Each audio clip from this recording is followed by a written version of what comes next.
sit on down and let me tell you the story of a boy and a boy.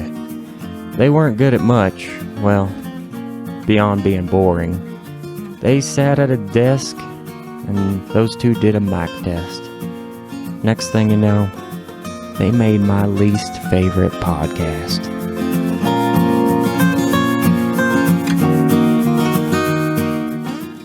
Hello and welcome to my least favorite podcast. My name is Dave.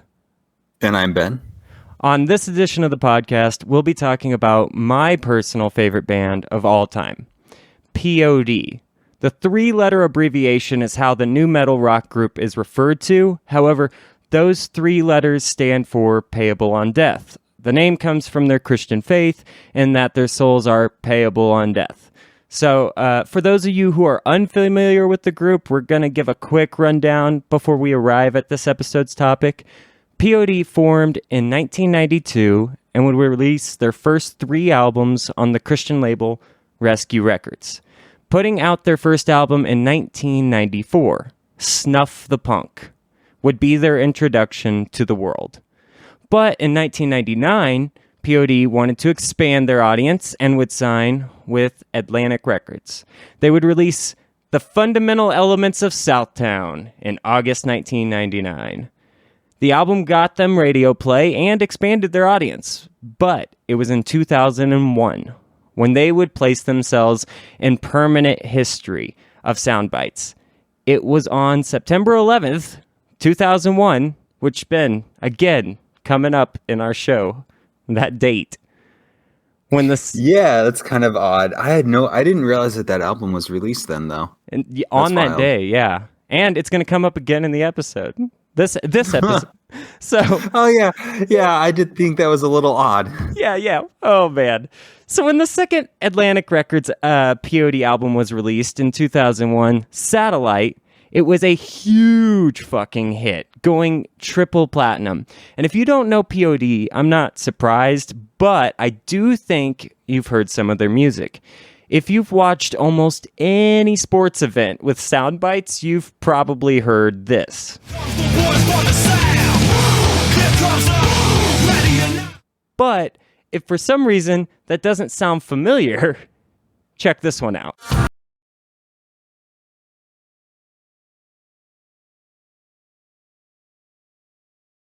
That was the song Youth of a Nation. And that song in particular is so consistent in its playback that I literally heard it in August 2021 at a Red Lobster on their corporate playlist. I confirmed that with the staff. A song... What?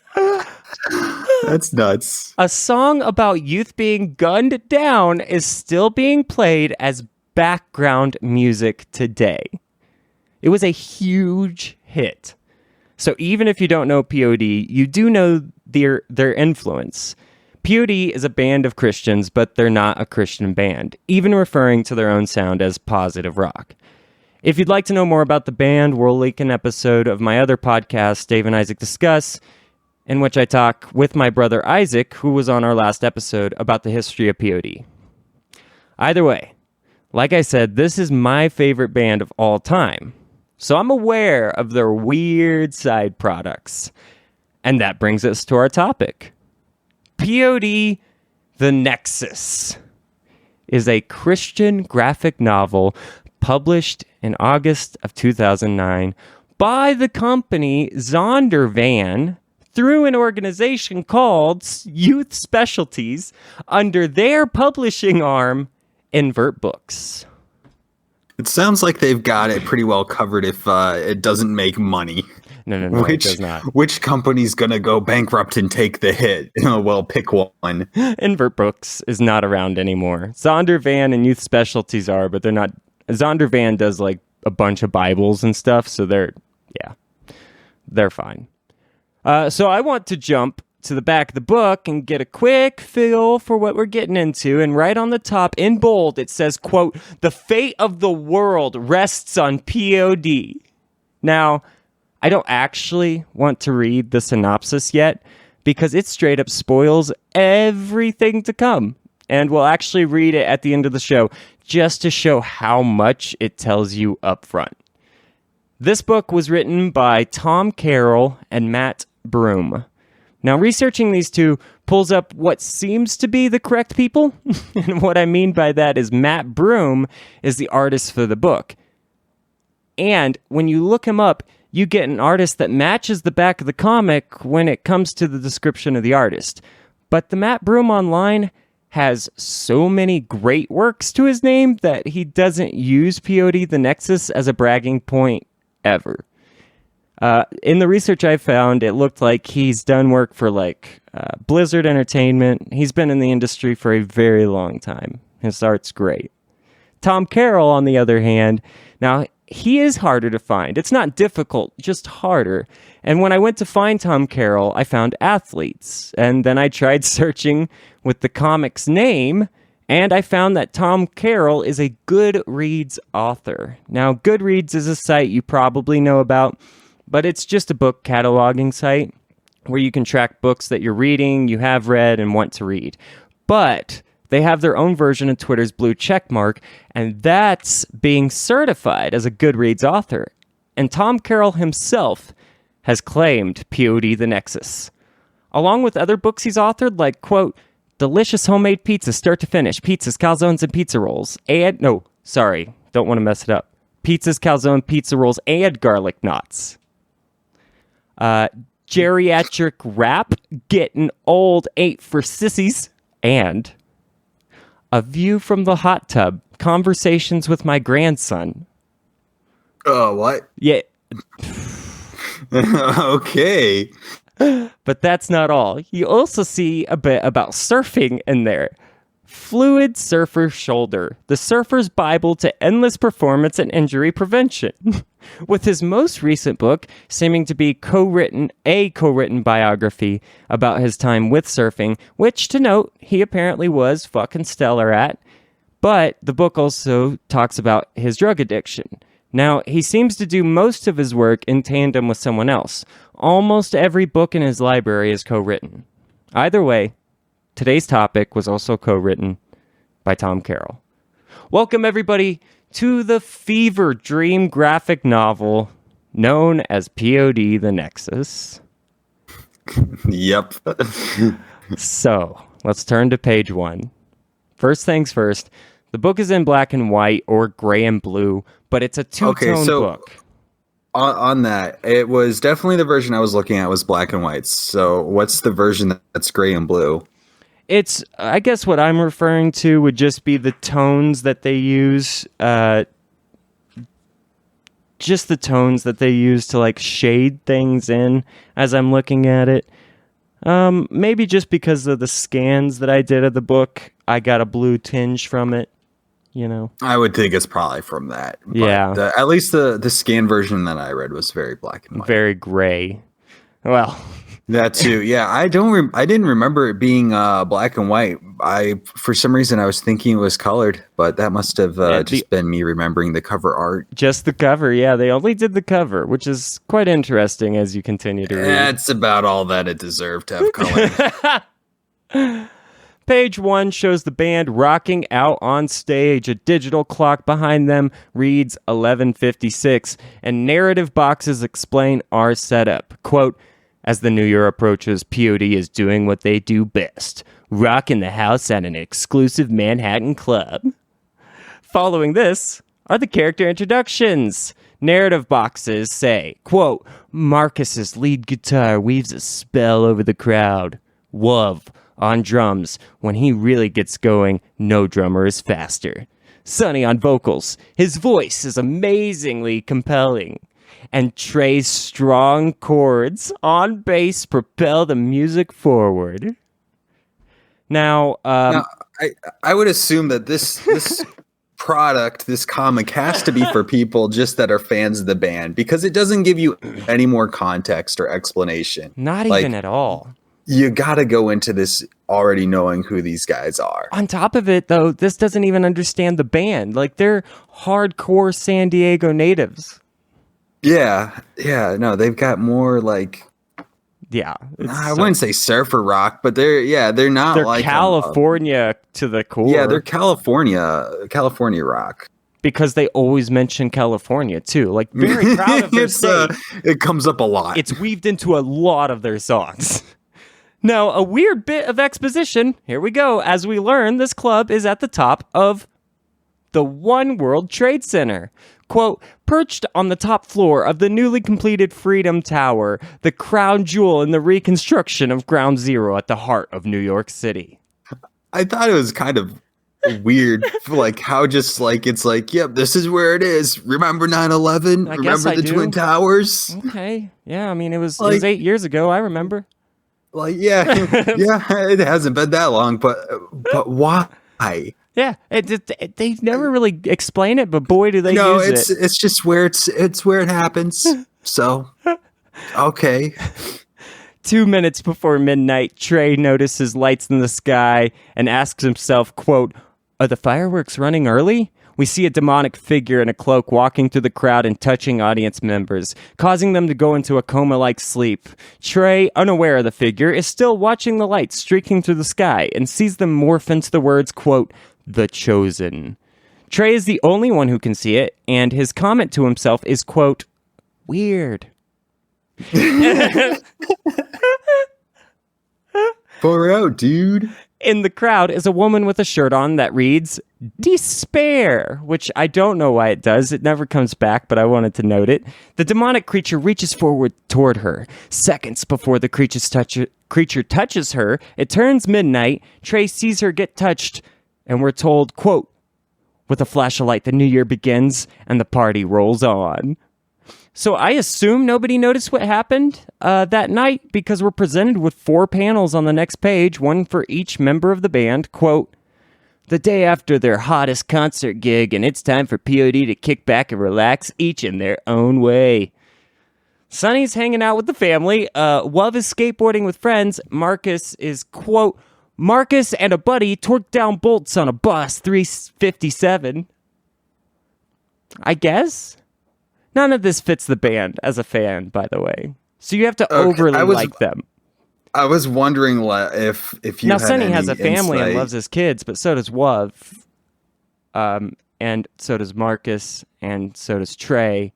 But they really all of them that have kids like their kids. Yeah, they're great dads. But apparently in this book, only one of them's a dad. By the way, they show Sonny has 3 kids. Just in the panel. You can tell that he's 3 kids. The rest of them, nah, just skating. Chilling, bro. Trey is at a coffee shop, quote, reviewing designs for a new guitar. But he's the bass player, so I'm not sure why they threw in this bit of text. Anyway, here's where shit gets even crazier. In the background, at the coffee shop, the television has breaking news. Quote, oh, man. Eyewitness News has new details about the victims of a mysterious coma-like condition that struck several attendees of last night's Freedom Tower concert. Doctors are baffled by the ailment. Now, this makes it seem that people actually did notice the commotion at the party, but who gives a shit? Because a couple of people are interviewed on the news, and Trey starts to get up to make a call and tell them what he saw the night before, hoping it could help because, yes, you fucking moron, tell someone about the shit you saw.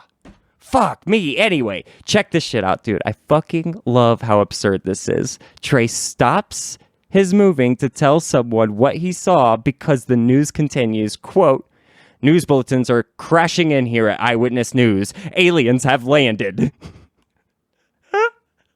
I was really confused, like, when I got to that part. It was just like, but these things are like different events that are just kind of happening. Absolutely. And they don't doesn't actually seem to tie be it tied. back in. Yeah. Just so you know, I'm not spoiling by saying, like, it interacts, but it's not tied in. We see that the entire world is being attacked at the same time by aliens of incredible size, tall as the Eiffel Tower. The president comes on the TV from Camp David. Quote. Oh, I love the president's name, too. We're going to give it in a moment. Oh, it's so fucking good. Quote, my fellow Americans, a new breed of evil, one beyond our understanding, now holds nearly every corner of our nation, our world, in its grip. As your leader, I urge you to remain calm. Once deployed, our forces will crush this invasion. Barring that, will push them back from where they came. But taking matters into your own hands will only endanger the lives of those around you. If you find yourself in danger, make your way to the nearest civil defense shelter. Now, I don't know what that is, but hopefully you do, motherfucker. Through President Jonathan Traxel's speech, we see the members of P.O.D. have heard the news. I don't know where the fuck they got that name. It's great, though. It's a great comic book president name. I also swear to God, someday we're creating a project that uses the name Traxel in it. We're ripping it from this. Everybody. Oh needs yeah, to know. no, it is a perfect comic book president name. They wrote one good word in the whole book, and it's Traxel. President Traxel, yeah, it rolls off the tongue. Anyway, Trey is in danger because aliens have attacked the coffee shop, and Trey looks to be blown back and presumably buried in rubble. Turning the page, quote, within a moment, Trey's teammates suited up, ready for action, converge on the coffee house. And we now see that Payable on Death is a superhero team with no build-up to that point. I was super confused when I got to that part, and I legitimately thought I had, like, there was pages missing in the scan. Right, like I messed up the scan, right? Yeah. Right. No, just so everybody knows, I personally own this graphic novel. I pre-ordered it and shit. Like, I'm that big of a fan. And so, no. I absolutely, read this book physically while I wrote the script. And on top of that, I own the digital version. We'll talk about that later. So the band even have superhero names, but I want to explain how we, the audience, are told these names. In the first panel of this page, Sonny points to the destroyed coffee house and says to the team, quote, this is Trey's last known position, even if he used his powers. What? We've got to find him, but we also have to keep track of the aliens. Wuv speeds off like the Flash while saying, quote, I'm after them, voice. They can't have gone far. Marcus begins moving the rubble, quote, and I'll find S.H.I.E.L.D. Then Trey, apparently also known as S.H.I.E.L.D., bursts from under the destruction, quote, you won't need to find me, muscle. I'm okay. I had time to make an energy shield bubble. Just point the way to the aliens. I've got a score to settle. That's a quote. Yeah, it's a real fever dream. Okay, so the four run toward the battle and begin fighting the aliens. Let's learn some of these superpowers. And you do... Okay. You don't need to worry, right? If the art doesn't tell you what the powers are, the characters do. Starting with voice, aka Sonny. He can use his voice like any superhero or villain you've seen screaming with sound waves, which, I don't know, Ben, you got a reference you want to throw out? I don't know. No. Siren. There we go. However, in the next panel, one alien is punching the other, while voice says, quote, it's a lot more fun to order one to smash the other. So it would have been so much better if he'd said, why are you hitting yourself? Right, anything. So I guess he has some mind control or something or whatever. You know? Muscle, aka Marcus, just rips aliens apart. Quote, wish I could get someone else to do my work, voice. Then again, I'd miss out on a lot of fun. All right. We still haven't been given Wuv's superhero alias, but just hold on, because he is seen running quickly in circles. Quote, why get caught up in single combat, guys, when you can vortex a whole bunch of them in the air and let gravity take over? S.H.I.E.L.D., aka Trey, responds to this while fighting, quote, projecting my shields doesn't let me be such a chatterbox as you, Rage. So, Wuv is Rage. I got nothing. Yeah, man. it's super clearly defined. In pretty short order, the aliens are too much to handle, and P.O.D. gets their asses kicked. Trey gets thrown against the wall when he looks over at moving graffiti on the brick wall, and it reads, quote, "Find the chosen." Trey tells them to retreat, and he has something to explain, which apparently he explains on the way to London, where they fight aliens and find nothing.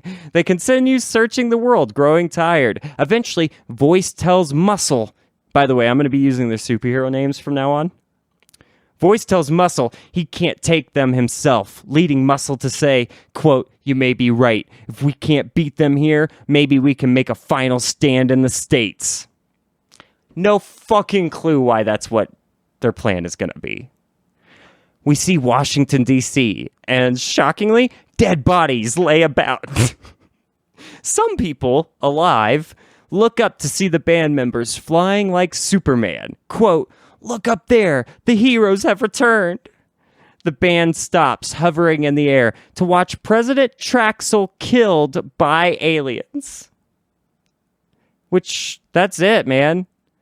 This is all in front of the Washington Monument, and then the mysterious figure from the beginning, unhooded, shows up with a symbol on his forehead and speaks to our heroes. He floats at the top of the Washington Monument when Muscle remarks that this can't be happening, referring to the president's death. Our mysterious figure retorts, quote, "Oh, but it can. You so-called heroes, yes it can. And I, for one, want to know what you're going to do about it. So far, all you've been good at is piling up frequent flyer miles." That's an actual quote. Yeah, I got to that point and I was like, man, this dialogue is not improving. I didn't put the quote in there, but there's another quote where he goes, "Don't get your knickers in a twist." And I'm like, is he British? I can't tell. I think it's kind of important to note that the character art for him makes him look kind of like a vampire. Absolutely. 100%. Giant trench coat, duster, all that. Yeah, long black hair. And it looks like he's got fangs. I don't know. Rage begins to yell at this mysterious figure. Being that he's just like the jerks that he grew up with. The dialogue's stilted throughout, guys. It doesn't make sense. This is when the figure tells him he should use that energy elsewhere, and a huge ship with an army of aliens bursts forth from the earth. Remember? Aliens. Oh yeah, they're still here, aren't they? One alien towers above the rest, and the figure says, quote, "Ha ha ha! Kneel, you buffoons! Haven't you ever been in the presence of royalty? Ha ha ha!" Oh, God. Shield is obviously not getting that this is a bad guy, as he says, quote, "Wait, I thought you said you wanted to beat them too." He responds, quote, "No, I only said we have things in common, like finding the chosen." So after a page of them arguing, our mysterious villain explains the chosen. Quote, "The chosen is a nexus for limitless power. It has been on Earth for countless generations, sometimes actively working for good, sometimes lying low. Its origins are shrouded in mystery, and nobody knows its identity. But what I do know is that only the pure of heart can work in concert with the chosen. Hee hee. Maybe that's why I've had so little luck. I do try to be good, but it's oh so difficult." Oh, fuck. The band decides to split and find the chosen. The next few pages show each member of the band being approached individually by the entity that's searching for the chosen. He taunts them and worms into their minds, making them turn on each other. Now, on every page, we see the girl from the concert, the one wearing the despair shirt. Well, like I said, they turn on each other and a superhero battle ensues. They use the same stilted dialogue that they do in the rest of the book. And what does stop the fighting is when they end up frozen by some energy force. They think it's the mysterious figure from before, but Rage asks, quote, "Is it that dude?" Muscle responds, quote, "It's not the dude, man." So they don't have a name for this guy either. Super good writing. Just, fever dream all around. The only thing I gotta say is this is still fucking worlds better than the Turner Diaries. So... Oh, no. So much better. So then the four heroes, looking at the desert landscape before them, have a vision of Freedom Tower and the face of the girl in the clouds of the skyline. Voice states, quote, "The Chosen must be back in Manhattan." I don't know how he gets that from here, but he does. They see the face of, quote, "the dude" in the sky, in the clouds now. He must, quote, "he must be in Manhattan too, and he must know that the Chosen is there too." I don't know why this leads them to believe this, but we see the Freedom Tower is being completely swarmed by aliens. And now the next bit of dialogue is so silly. If it wasn't bad enough that Al-Qaeda took the first one, the aliens are here for the second one. I just don't get this book, man. Fever dream, fever dream, fever dream. Absolutely. Oh, God. All right. Hold on. So, all right. So Voice states, quote, "The Chosen must be back in Manhattan." We find out the clouds, and Voice again says, quote, "At maximum power. We can be back in the city within a couple of hours." Which made me laugh so hard, because they are flying like Superman out of the desert. How long did it take them to fight the aliens getting over to London and the rest of the world in the beginning of this book? How has Freedom Tower stood this long anyway? Ben, you want to fill this stuff in for me? I would if it was in the book, but none of that information's communicated to you as the reader. I'm pretty sure I'm starting to sweat. I'm actually getting a fever from... Anyway, we as the audience get to watch, quote, "that dude" poorly impersonating a cop and asking people on the streets of New York City for a girl, quote, "She's about 5 foot tall, dark hair." With the citizen responding properly, quote, "That could be anybody." Like, God damn it. Why is he acting like a cop? One guy walking around.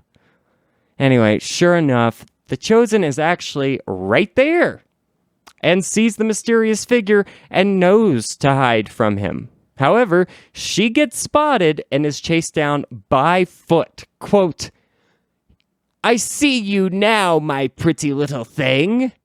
Run if you want to. You won't get away. She's fast. These clothes aren't helping." So he just pulls a transformation out of his ass. Quote, "I don't care who sees my true form.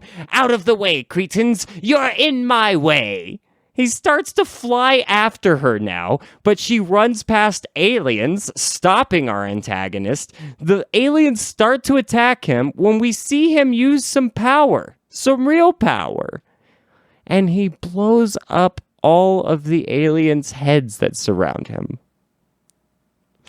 Oh, man. This fever is getting real intense. Oh, man. Okay. So, it's coming. Guys, the end is coming. The Chosen is pursued into Freedom Tower. The dude gets easily tricked into thinking she's in the elevator, and he destroys that whole thing before noticing that P.O.D. swoops in. And they're there to save the day. But the aliens have arrived.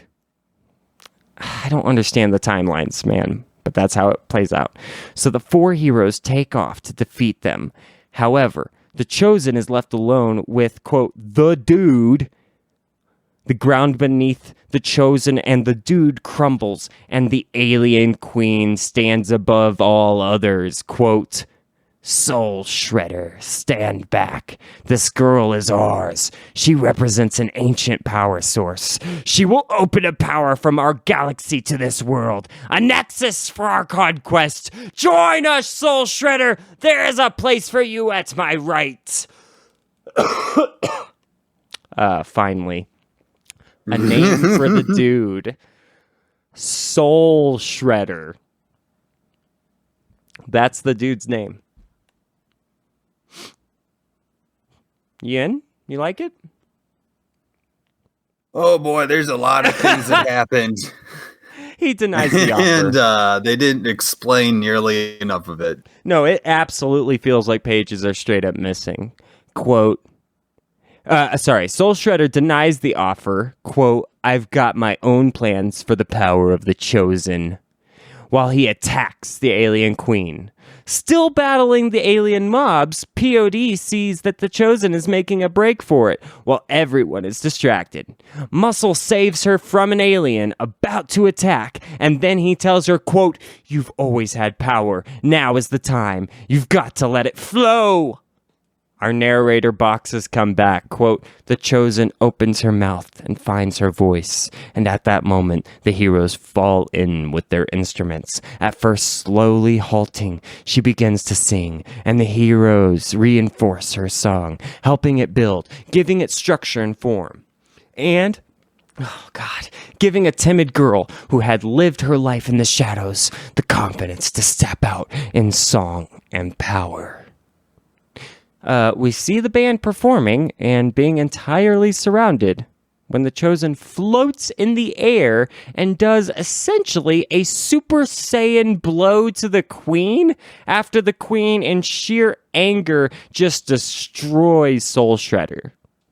And now it's over. Quote, and with the death of the Queen, the threat is over, and the results are immediate. And for the first time in days, people, not just in New York, but all around the world, raise their faces to the sky and smile.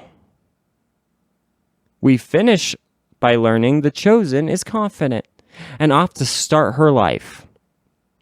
I mean, I guess anyway. The very final panel is Soul Shredder on the street behind the Chosen with a narrator box, quote, meanwhile, a familiar face turn, unseen eyes downward, not knowing of the possibilities that abound, not even knowing who he is. End. 5 stars out of 100. It's like, what is the... It's a big ol' what's the point? Yeah, what's the point? Who is this made for? Was there supposed to be a follow-up? So weird, man. That's the P.O.D. superhero graphic novel. That's what it is. Who sold them the idea? What was the pitch originally? Was there supposed to be a book before this that never came through that explained how they were superheroes? I There's a lot of questions and no answers. None. Here's the thing, though. The book did come with a CD. The CD contained 6 music tracks and some extra features when put into a computer. It had an interface to play the tracks, and it had images you could download from the disc. The funniest part to me isn't that the files are surprisingly low resolution. What's funny to me is that of the 16 shitty photos, only 3 of them feature the band lineup represented in the graphic novel. Marcus was a forming member of the actual band and left before 2003 but returned in 2006. In the time that he was gone, a man named Jason Truby was the lead guitar.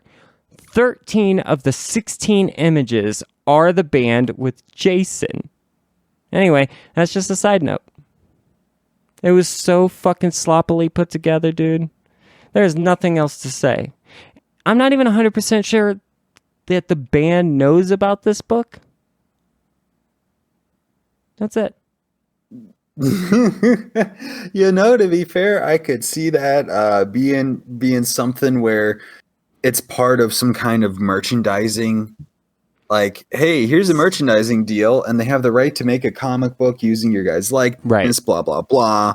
And then it gets done, and you don't have... it doesn't seem like they had any input into it. Absolutely not, because it doesn't read like it's them at all. If you know the guys, then this isn't them whatsoever. Apparently only one of them likes their kids. The others don't care. Also, they're not at all really associated with New York. They have songs called California. That was odd that it was all New York and none of it was None of it was San in Diego. California. Yeah. All right, guys. If you want to read the book, don't do the digital version because it may be 99 cents, but it is also horrible. Every image is incredibly low resolution. The other thing is, I would recommend staying away from trailers and synopsises. The thing that we are going to leave you with is me reading the synopsis from the back of this graphic novel. Because all those quick surprises like aliens and some sort of mysterious entity, all of those are given away. Quote, when a P.O.D. concert ends with far-flung fireworks, frozen souls, and an alien intruder, the band's members find themselves called to a greater mission. Find the mysterious entity known as, quote, the Chosen. As aliens invade the Earth and the evil being, the Soul Shredder, threatens to pit one against the other, Sonny, Wuv, Trey, and Marcus use their superpowers to save the world. Strength, faith, and friendships are tested as the heroes fight the army of alien xenophones. With the world crumbling around them, the heroes discover secret clues that lead them to the Chosen. But will the Soul Shredder use his trickery to find her first? It's a battle of good versus evil and heroes versus villains. But in the end, only an ageless wonder holds the key to survival.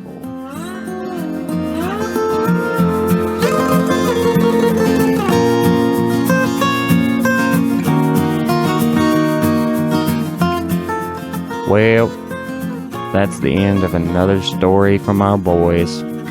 But since you listened to this by choice, let's go look at the web address. Come on. It's over here at myleastfavoritepodcast.com.